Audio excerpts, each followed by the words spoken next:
अस्सलाम वालेकुम। आज की मेरी जो वीडियो है वो बॉक्स ट्रक के हवाले से मैं कंप्लीट इन्फॉर्मेशन दूंगा। एक भाई ने मुझे कोई 3 दफ़ा डिफरेंट वीडियोस के नीचे कमेंट किए कि भाई बॉक्स ट्रक के बारे में बता दें। एक तो वैसे भी वीडियो मैंने पहले बनाई हुई है बॉक्स ट्रक के बारे में, लेकिन चले नॉलेज फ्रेश हो जाएगा।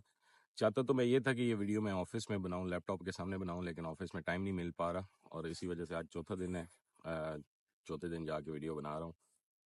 बॉक्स ट्रक के बारे में पहले थोड़ा सा बेसिक इन्फॉर्मेशन समझ लेते हैं कि बॉक्स ट्रक होते हैं 16 फीट, 24 फीट, 26 फीट, 28 फीट तक के भी बॉक्स ट्रक मिल जाएंगे।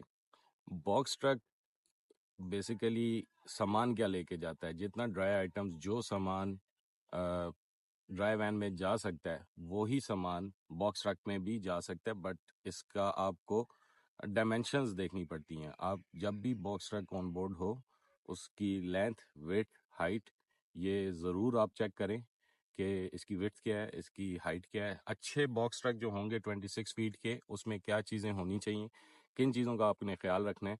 एक तो ये कि कम से कम उनकी जो विड्थ है वो 96 इंच होनी चाहिए। क्यों, वो मैं बताता हूँ।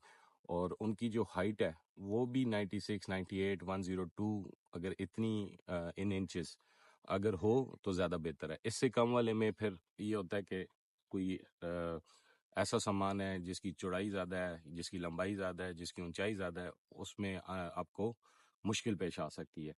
तो अगर हम बात करें 96 इंचेस की, क्यों मैं बात कर रहा हूँ, क्योंकि स्टैंडर्ड साइज पैलेट अगर देखें तो वो पैरेलल में आ सकते हैं। वैसे तो स्टैंडर्ड साइज जो होता है वो 4x4x4 होता है, यानी 4 फुट उसकी चौड़ाई है, 4 फुट उसकी लंबाई होती है। बट नॉर्मली जो पैलेट्स आ रहे हैं वो 48x40 इंचेस के आ रहे होते हैं, जिसकी वजह से 96 वाले में वो ईजिली प्लेस हो जाते हैं। ठीक है, ये स्टैंडर्ड थोड़ा सा अभी चेंज हो चुका हुआ है। लाइक जितने हम अभी स्टैंडर्ड साइज देख रहे हैं वो तकरीबन 48x40 के आ रहे हैं। अगर सिंपल 48x48 के हों तो वो दो पैरेलल में, मतलब 96 इंचेस उसकी विड्थ तो पूरी हो जाती है, लेकिन बिल्कुल कोई जगह नहीं बचती। तो इस वजह से वो थोड़ी सी उसकी जो विड्थ है वो कम रखते हैं ताकि इजीली प्लेस हो सकें। और इसी तरीके से हाइट में भी आपने ये देखना है कि डोर हाइट क्या है और इनसाइड हाइट क्या है, क्योंकि डोर नॉर्मली जिनका रोल डोर होते हैं ना, जिसमें हमारे जिस तरह दुकानों के शटर वगैरह होते हैं वो रोल होके होते हैं, तो उसकी वजह से थोड़ी सी हाइट कम हो जाती है। अगर वो स्विंग डोर है, जिस तरह हम अपने घरों के दरवाजे ओपन करते हैं, अगर तो वो स्विंग डोर है फिर उसकी हाइट में कोई बहुत ज़्यादा मसला नहीं आ रहा होता। लेकिन अक्सर होता है ना कि वो बता देता है कि हाइट, फॉर एग्जांपल उसने बताया कि 98 इंच है, मैं एक मिसाल दे रहा हूँ, और जब वो आपने 96 इंच का सामान, कोई हाइट का सामान ले लिया और वो इसमें नहीं आ रहा होगा, क्योंकि वो इंट्रेंस होती है ना, डोर हाइट बेसिकली कहते हैं, जो जो उसकी इंट्रेंस है उसमें प्रॉब्लम आ रहा होता है। अच्छा, इसी तरीके से आपको जो एसेसरीज देखनी है बॉक्स ट्रक में, उसमें आपने ये देखना है कि उसके पास पैलेट जैक है कि नहीं है, उसके पास डॉक हाई है कि नहीं है, और लिफ्ट गेट है कि नहीं है। अब पैलेट जैक क्या होता है कि जिसकी मदद से मैनुअली आप पैलेट को उठा के एक जगह से दूसरी जगह मूव कर सकते हैं। और डॉक हाई क्या होता है, डॉक हाई ये होता है कि अगर आपने शिपर के प्लेटफॉर्म देखे हो तो वो थोड़े से हाइट पे बने होते हैं, ताकि, और जितने ट्रक्स होते हैं वो रिवर्स में जाके लगते हैं ताकि जो सामान शिपर की फैसिलिटी में पड़ा हुआ है वो डायरेक्ट घसीट के अंदर ले आए या पैलेट जैक की मदद से डायरेक्ट ट्रक के अंदर आ जाए। तो ये एक स्टैंडर्ड साइज की हाइट होती है। ये तकरीबन 48 इंच से लेके 52 इंच तक होती है, तकरीबन 4 फुट आप कह लें, 4 सवा 4 फुट की हाइट होती है।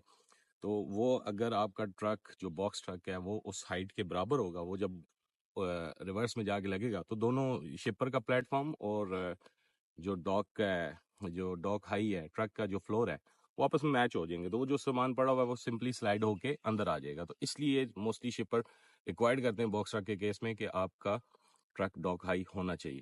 अच्छा, इसमें एक और कैटेगरी भी आती है जिनका डॉक हाई नहीं होता, वो उसको डॉक हाई विद रैम्प्स बना लेते हैं, फटे रख लेते हैं इस तरह के, मतलब ये हाइट थोड़ी सी कम है, यहाँ वो फटे रख लेंगे तो वो सामान उसके थ्रू आ जाएगा। कुछ शिपर वो भी एक्सेप्ट कर लेते हैं, बट अगर प्योर रियल ट्रू डॉक हाई हो तो वो ज़्यादा बेहतर है।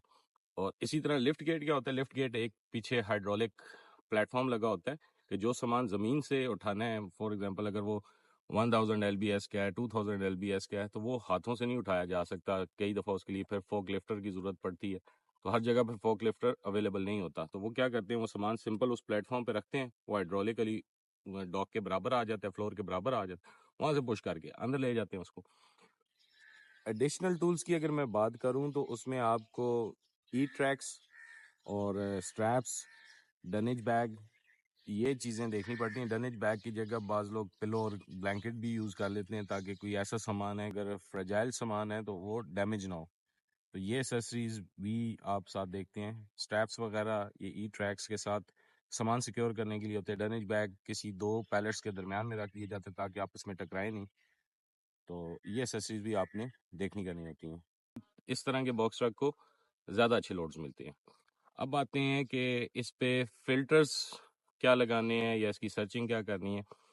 सर्चिंग से पहले मैं आपको बताऊं कि इसकी जो ग्रॉस होती है वो कितनी होती है। ग्रॉस इसकी अगर लोकली चल रहा है 100, 200 या 250 माइल्स के एरिया में चल रहा है तो तकरीबन आप एक्सपेक्ट कर सकते हैं 4,000 से $4,500 अ वीक वो बना लेता है। अगर वो लॉन्ग हॉल करता है तो तकरीबन आप $6,000, $6,500 तक भी जा सकते हैं अच्छे केसेस में, लेकिन नॉर्मली तकरीबन 5,500 से $6,000 तक कर सकते हैं। और इसका रेट पर माइल क्या है?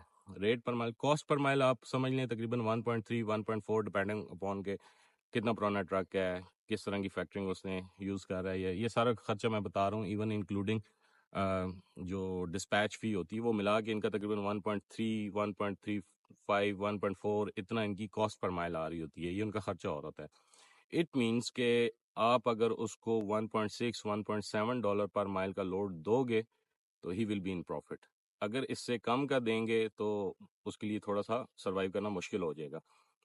और नॉर्मली हम कोशिश करते हैं कि बॉक्स ट्रक को मेंटेन करें 1.5 से $2 पर माइल तक इसको मेंटेन करें। अच्छा, ये मैं बात कर रहा हूँ OTR की। और इसमें जो अगर आपने अच्छा काम करना है बॉक्स ट्रक के साथ तो बॉक्स ट्रक में आपको पार्शल्स के साथ खेलना पड़ेगा अगर OTR कर रहा है। फॉर एग्जांपल अगर आपका ट्रक टेक्सास में है और टेक्सास से उसने कैलिफोर्निया जाना है तो अगर आपको कोई पार्शल लोड उसको मिल रहा है और वो पार्शल लोड के आपको $1 भी मिल रहे हैं या इवन $0.8 $0.9, ठीक है, 80-90 सेंट्स भी मिल रहे हैं तो आपको वो लोड ले लेना है और रास्ते से कोशिश करना है कि $1 का कोई और लोड मिल जाए। तो दो लोड मिला के आपके वो $2 पर माइल बन जाएंगे। ठीक है, पार्शल्स में यानी बॉक्स ट्रक पार्शल्स के साथ आप खेलेंगे तो ज़्यादा आपको अच्छा मिल जाएगा। और अगर आप लोकली चल रहे हैं, लोकली इतना मैटर नहीं करता rate per mile. Locally matter ये करता है कि उसको ओवरऑल रेट क्या मिल रहा है। फॉर एग्जांपल अगर कोई ट्रक 200-250 माइल्स चल रहा है तो अगर उसको $500-600 मिल रहे हैं तो इस पे ये नहीं होगा कि उसको $2 $3 पर माइल मिल रहे हैं।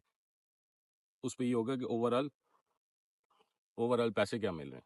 ठीक है, तो ये जो रेट पर माइल है ये फार्मूला चलता है OTR के केस में, या थोड़ा सा भी OTR ना भी हो, इतना हो 500-600 माइल भी चल रहा है तो उस केस में आप ये देखेंगे कि रेट पर माइल क्या है। अगर 100-150 माइल है तो उसमें आप ओवरऑल रकम को देखेंगे। अच्छा, अब बॉक्स ट्रक के हवाले से एरियाज कौन कौन से अच्छे हैं। इससे पहले मैं एक और चीज़, सॉरी मैं भूल गया हूँ। अगर तो आपके बॉक्स ट्रक में किसी किस्म की मशीनरी जा रही है तो उसका रेट आपको बहुत अच्छा मिलेगा as compare to dry items या कोई कपड़ा या कोई राशन या इस तरह की कोई अगर चीज़ जा रही है तो। अब बॉक्स ट्रक के हवाले से एरियाज कौन से अच्छे हैं। बॉक्स ट्रक में जो अच्छे एरिया समझे जाते हैं वो मिड वेस्ट और कैलिफोर्निया का एरिया अच्छा समझा जाता है, एरिजोना का एरिया अच्छा समझा जाता है। इवन हमारा एक ट्रक वाशिंगटन में है। वाशिंगटन वैसे डेड स्टेट है लेकिन हमें वहाँ भी बहुत अच्छे रेट्स मिल रहे हैं वाशिंगटन से ऑरिगन कैलिफोर्निया आते हुए, और इस तरह भी बॉक्स ट्रक के अच्छे रेट मिल रहे हैं। बहरहाल मेरा उस पर कॉन्सेप्ट ये था कि जब मैं खुद डिस्पैच कर रहा था तो मुझे अच्छे रेट्स नहीं मिल रहे थे, लेकिन अभी वाशिंगटन में भी हमें अच्छे रेट्स मिले हैं। और इसके अलावा अगर मैं ईस्टर्न साइड की बात करूं तो ईस्टर्न साइड में न्यू जर्सी, पेंसिल्वेनिया, मैरीलैंड और इवन न्यूयॉर्क जाते हुए अच्छे रेट्स आपको मिल जाते हैं। और स्प्रिंटर वैन और बॉक्स ट्रक के हवाले से न्यूयॉर्क अच्छी जगह इसलिए कि थोड़ा सा ट्रैफिक वाली जगह है, तंग जगह है, तो वहाँ पे ड्राई वैन्स और ये जाना पसंद नहीं करते। लेकिन वहाँ मसला ये रेट्स तो अच्छे मिल रहे होते हैं लेकिन न्यूयॉर्क का टोल बहुत ज़्यादा है तो वो थोड़ा सा घबरा रहे होते हैं। लेकिन वो जब आपको अच्छा रेट मिल रहा है तो वो कंपेयर वो कर ही लेते हैं, कंप्रोमाइज़ कर ही लेते हैं ड्राइवर्स। इसके लिए हम फ़िल्टर्स कौन से लगाएँगे? फ़िल्टर इसमें सबसे पहला फ़िल्टर लगेगा स्ट्रेट बॉक्स ट्रक का एसबी, और दूसरे नंबर पे आप वैन का फ़िल्टर लगाएँगे, साथ इसके मूविंग वैन का लगाएँगे। Simple SB, V, MV, VR, van और रीफर का, क्योंकि कुछ लोग ऐसे होते हैं जो वैन या रीफर में दोनों में जा सकते हैं, तो वो उसके लिए आप वीआर लगाएँगे। ठीक है, वीएफ भी लगा सकते हैं, वैन और फ्लैट बेड। कुछ लोग ऐसे हैं जो कि अलाउ करते हैं ब्रोकर्स के, वैन में भी जा सकते हैं, फ्लैट बेड में भी जा सकते हैं। बट डिफरेंस कहाँ पर आएगा? डिफरेंस यहाँ पर आएगा कि जो आपके ट्रक की लेंथ है, फॉर एग्जांपल 26 फीट है, तो आप फिल्टर में 26 फीट वो ऐड करेंगे। और इसी तरह अगर उसका वज़न उठाने की जो कैपेसिटी है वो 10,000 एलबीएस है, तो वहाँ पे वेट वाली जगह पे आप 10,000 एलबीएस एंटर कर देंगे। तो उस लिहाज से अपने फ़िल्टर आप देखना करना शुरू कर देंगे। तो ये सारा हो गया। अब इसमें आप ओटीआर जब देख रहे होंगे तो आपको रेट अच्छे नहीं मिलेंगे लोड बोर्ड पे। तो उसके लिए आपको क्या करना पड़ेगा? पार्शियल वाला फार्मूला प्लस आपको अपनी नेगोशिएशन पावर बहुत अच्छी करनी पड़ेगी। आपको ज़हन में रखना है कि $1.7 पर माइल से कम पे बॉक्स ट्रक आपने नहीं चलाना, वरना वो लॉस में चला जाएगा। कुछ अर्सा तो आपके साथ चलेगा, लेकिन लॉन्ग टर्म में आपके साथ वो काम नहीं करेगा।